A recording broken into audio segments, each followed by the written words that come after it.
अस्सलामुअलैकुम नाज़रीन, बहरान टीवी में भली कार मां मुबशर सोलंकी आऊं आहियां पिरिया गुल। सबका पेरी एक नज़र हेडलाइंस ते। फील्ड मार्शल सैयद आसिम मुनीर पारां बावलपुर छावनी जो दौरो, ऑपरेशनल तैयारियुनि, तरबियती ऐं इंतज़ामी मामलनि ते ब्रीफिंग। आर्मी चीफ खैरपुर कामियावाली में जंगी मश्कुनि जो जाइज़ो वरितो। जदीद drones, electronic warfare, surveillance technology जे इस्तेमाल जो मुज़ाहिरो ॾिठो। फील्ड मार्शल सैयद आसिम मुनीर चयो आहे त पाकिस्तान जी हथियारबंद फौज हर क़िस्म जे ख़तरे खे मुंहुं ॾियण लाइ तयार आहे। मुस्तक़बिल में टेक्नोलॉजी जंग जो रुख़ तय कंदी। भारत में निपाह वायरस पकिड़ण खां पोइ पाकिस्तान में हाई अलर्ट जारी। समूरनि हवाई अड्डनि, बंदरगाहनि ऐं ज़मीनी सरहदुनि ते सख़्त स्क्रीनिंग जो हुकुम।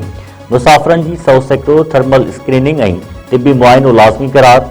गुज़िरियल 21 ॾींहनि जी मुकमल सफ़री हिस्ट्री जी तस्दीक जी हिदायत। इख़्तियारनि जो चवणु आहे त क्लीयरेंस खां सवाइ कंहिंखे बि पाकिस्तान में दाख़िल थियण जी इजाज़त न ॾिनी वेंदी। सिंध जे सिहत खाते बि अस्पतालुनि खे अलर्ट रहण जी हिदायत करे छॾी। 9 में GHQ हमले केस में वीडियो लिंक ते पेशी ख़िलाफ़ दरख़्वास्त दाख़िल। मौक़िफ़ अख़्तियार कयो वियो आहे त बानी PTI खे अदालत में पेश कयो वञे या जेल में ट्रायल कयो वञे। वीडियो लिंक ते एॾे अहम केस जो फेयर ट्रायल मुमकिन न आहे। Lahore high court Rawalpindi bench Punjab हुकूमत खां जवाब तलब करे वरितो। पाकिस्तान ऐं ऑस्ट्रेलिया विच में पहिरियों T20 मैच अॼु लाहौर में थींदो।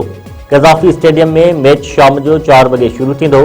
क़ौमी टीम पारां भरपूर प्रैक्टिस, सीरीज़ लाइ सिक्योरिटी जा फुल प्रूफ इंतज़ाम।